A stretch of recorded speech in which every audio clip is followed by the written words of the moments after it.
Okay, so for your mental space this month, we have judgment coming out.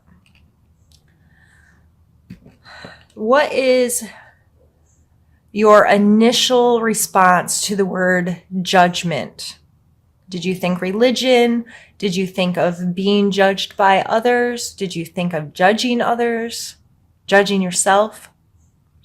All of these can play a role in this card and what it may mean to you. The word judgment that's coming out in your mental space just may be showing up in your life.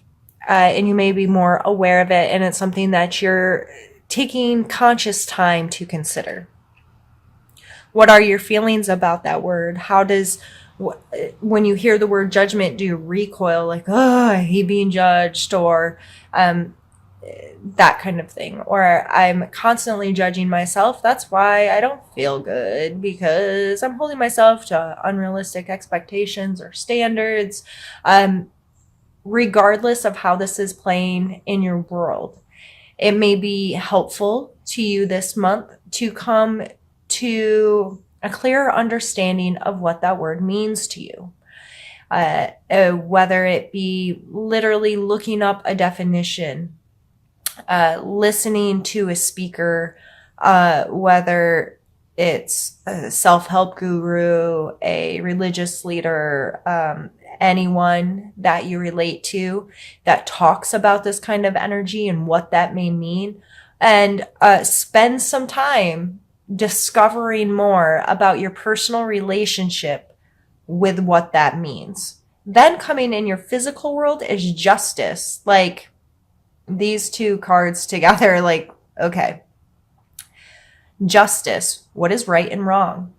What you give, you will receive, right? Like there's this balance of the scales, this good and this bad, this light and this dark, whatever your relationship is to what is just and fair in your physical world.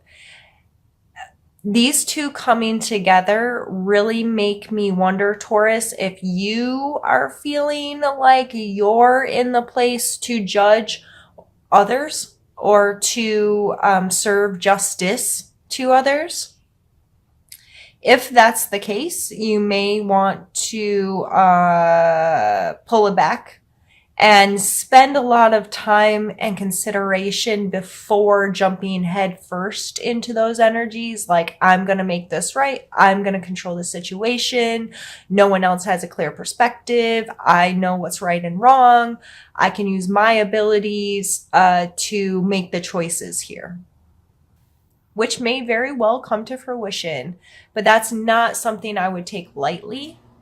And I think in all, there are consequences to our actions, good, bad, indifferent, there is. We put good into the world, we will receive good. We put nasty into the world, you're gonna receive some nasty. I've been on this earth. Tomorrow will be my first day of my 38th year. And I get it. I'm going to move my camera. It's bothering me that it doesn't look level.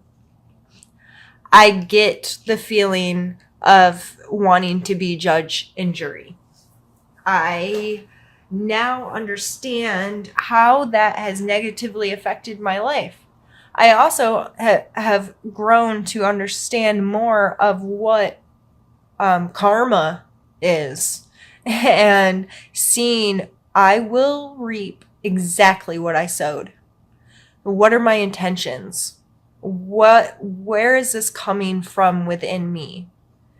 Do I just need to be right and I need to be good, so I have to prove someone else wrong or bad?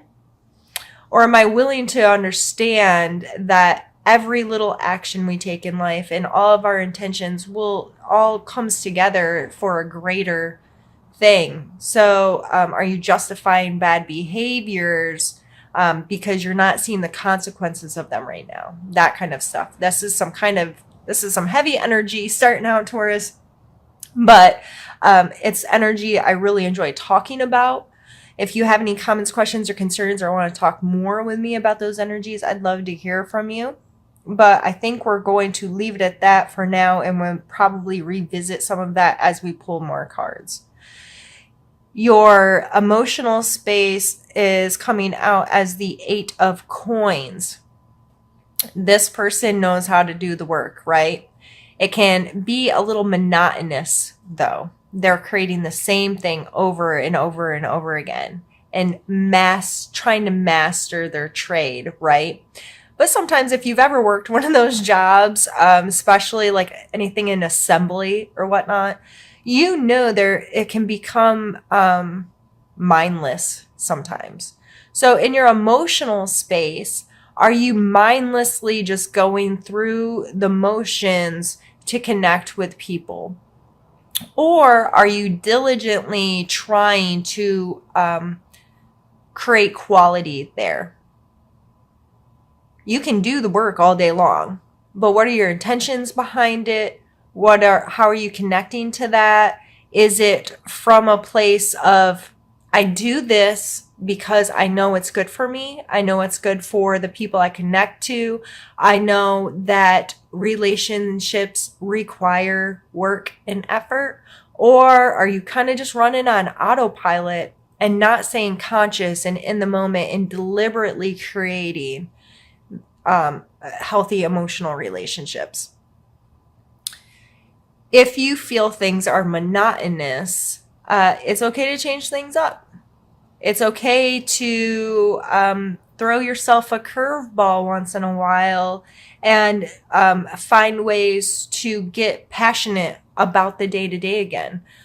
So many of us get caught up in the day of social media. It's extremely easy to compare our everyday life to someone else's highlight reel, right? Your friends are not posting all the crap in their life. Well, some of them may be posting only the crap if that's how they see their life. But you also get inundated with, this family's on vacation and this family's doing this awesome thing and this family's having fun in this way, or this, that kind of stuff. And you're going, and all I've done today is 4 loads of laundry, a load of dishes, clean the floors. I'm annoyed. Like, I'm doing my work, but man, I want to do some of that. Do some of that. If you don't have the financial ability to go on a big fancy vacation, you can still find what about a vacation makes you feel good. The closeness, the cutoff, the being removed from your day to day. Remove yourself from your day to day locally and in an inexpensive way. Turn off the phones, turn off the stuff. Make your family explore life together in a way that creates some of the same memories and some of the same feelings, just not in such an extravagant way. If you get creative and you are purposeful in that, you can create the same kind of feelings, but in a smaller setting, if you will. And then you can look at that family's vacation and you're like, they ate some good food together. They went on an adventure together. There was just them. There wasn't work or anything else. How can I create that here? And going on a picnic and a walk or that kind of thing, we disconnected. We were removed from our home. We laughed together, or we did something we enjoyed together. Those kinds of things, you can still experience the same thing, just in a different way. So this coming out in your emotional space, that may be time to just ask yourself some questions. Do I feel like things are monotonous right now? And how can I change? Or appreciate yourself? Or I've been putting in work. I've been very diligent to stay connected, to stay involved, to keep doing this. And I appreciate myself for that, because I appreciate the relationships and the emotional connections I have with others. Our spiritual space, we have the Knight of Cups and the Wheel of Fortune. And I always hear the TV show in my head when I pull this card, but Knight of Cups. So again, this is an emotionally based card with the cups on it. And the Knights always, this card, the first word I think of when I see a knight is willingness. They are people that have a willingness to engage, to be out there, to be involved, to be, on the front line, if you will. They're a movement card. They're on a horse. There's action in this card. The cup card here, his horse does not seem like he's in a hurry, nor does the rider. They're kind of calm, cool, and collective. They're more go with the flow. So this may be you having a willingness to emotionally connect to your spiritual space this month. And regardless if you're religious or spiritual, all of us in some capacity have a relationship with our own unique being, right? We know that we are a special being in on earth, in the universe. We are likely one of a kind. You know what I mean? And having a relationship with that and a willingness to appreciate it, a willingness to connect with it, a willingness to learn or evolve with that, is being represented with this card. So if you find that kind of feeling this month, show it some appreciation and allow it to have some more space and time. The Wheel of Fortune, this card is a complicated card sometimes to explain to people. And there's lots of definitions out there of this card and what it means and how to perceive it. I can see this card 10 different times and say 10 different things. With the Wheel of Fortune coming with the Knight of Cups, I like to think of taking the time, especially in our spirituality, to understand the patterns, the cyclical nature of life, this flow. There's good and bad and up and down and right and wrong. And there's just this ever flowing. With this card, I kind of see the universe, or at least, our part of it, with the planets revolving and their space and their time. And even though it's constantly moving, there's something very, we've been tracking the stars forever. As long as written history has been, there's accounts of people understanding how the sun and the planets and the all this kind of works. And now we're to the point where we're sending missions to Mars and whatnot, but it's always been there. There's always been this knowledge that there's this revolution of cyclical events, and this star will be in the same spot again in X amount of time or X amount of years, and from this certain perspective. So what is your perspective on how the world turns and your relationship to it, especially in your spiritual space? How do you perceive what you know and how you feel about spirituality? What are you willing to accept, or what are you willing to not accept? Those kinds of things may come into play this month. And mixed in with the Knight of Cups, it might be an emotional thing of understanding this rhythm and understanding that, this ball is going to keep on rolling. So how am I going to choose to relate to it?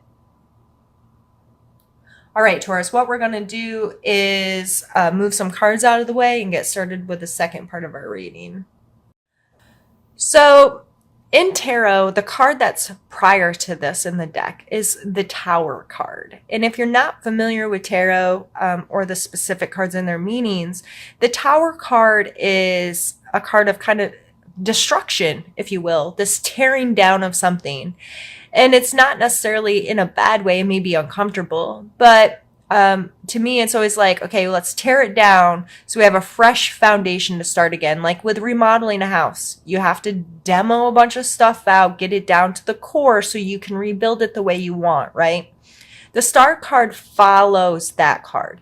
And I always see the Star as that moment of being okay, things have fallen apart, things have, been a mess, and I haven't felt like I had control over it or whatever. But there comes a point when of acceptance. And that in that point of acceptance, like immediately, there's typically this feeling of renewal, this feeling of regaining control or regaining composure. I'm getting that word pretty strongly of, okay, that happened. I've accepted it. I'm going to get my life together and I'm going to move from this moment on. That moment doesn't matter. I'm going to take what's left and I'm deciding right now that this is how I'm going to now continue. Right? So this coming out as a challenge, it may be hard for you to get back in this place of renewal, to get back in this place of, I just see like she's picked herself up off the ground from feeling defeated or crushed by life happening. Things just, okay, I didn't have any control over that. The crap fell apart.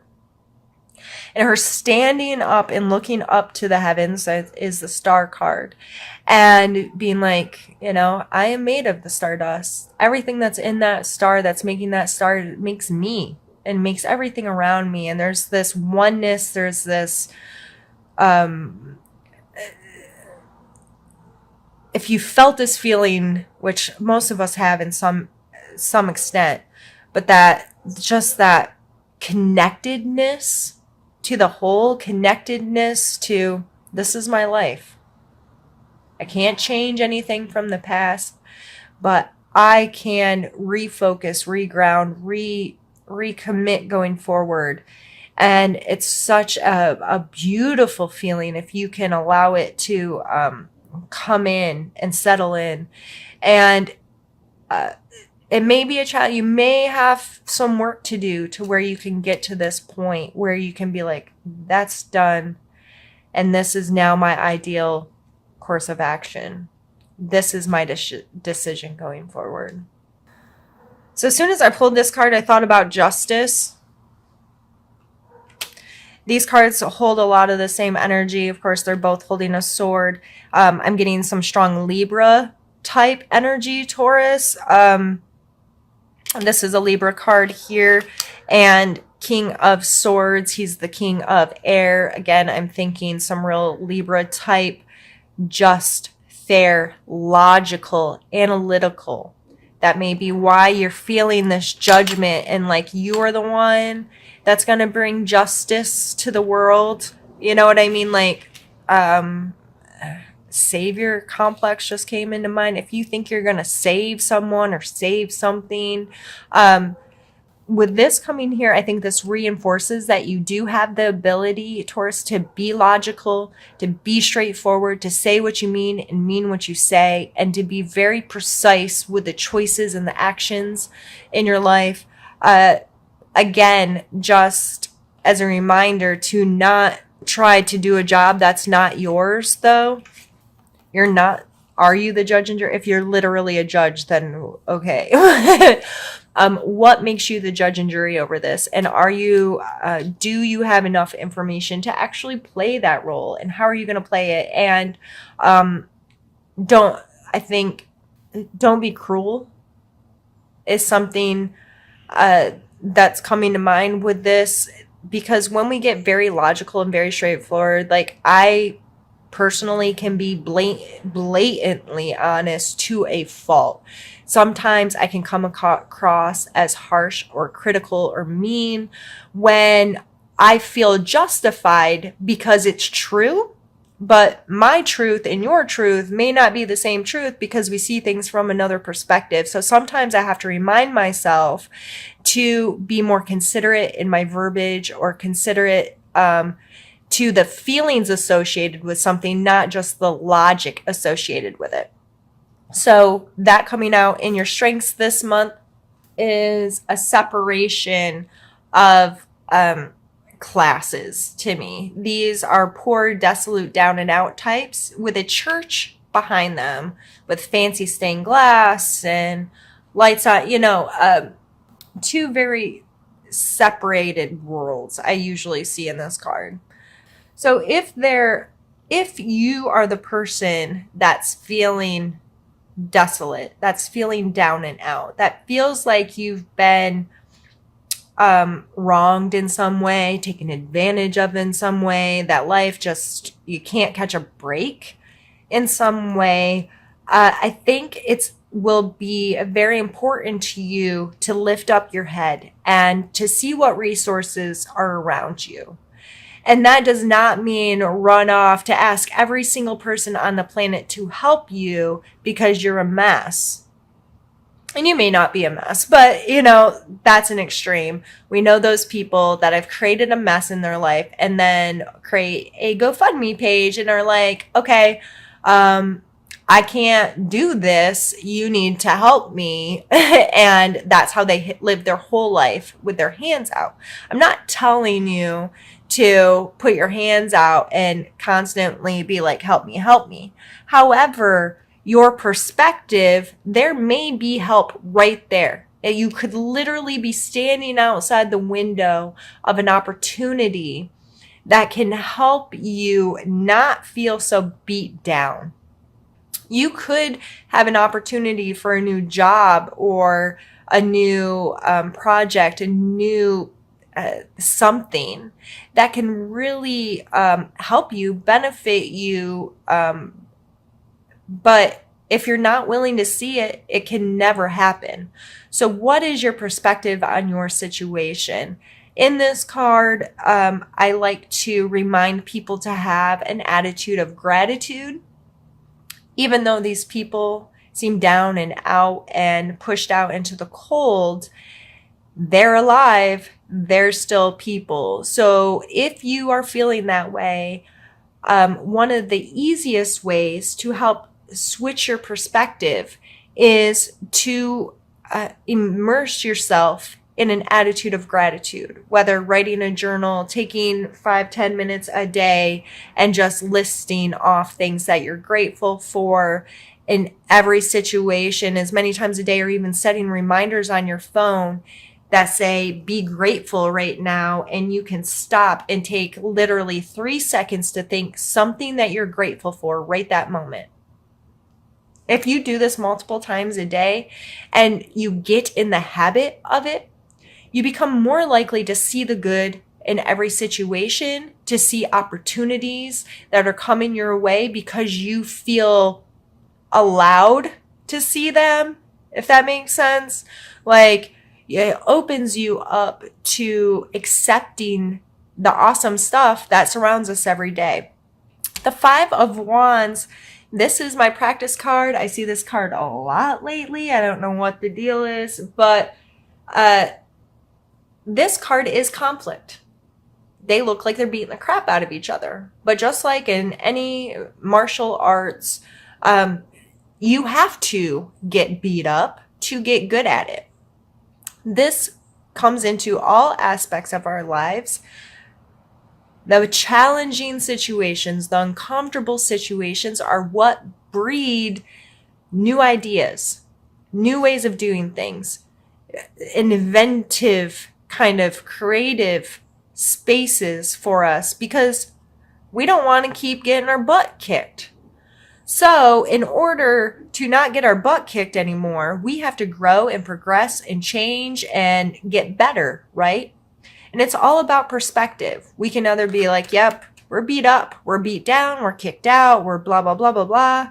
Or we can say, these are opportunities for me to learn and grow. And if you take every single person that you have a conflict with and approach them like, you're going to teach me something today.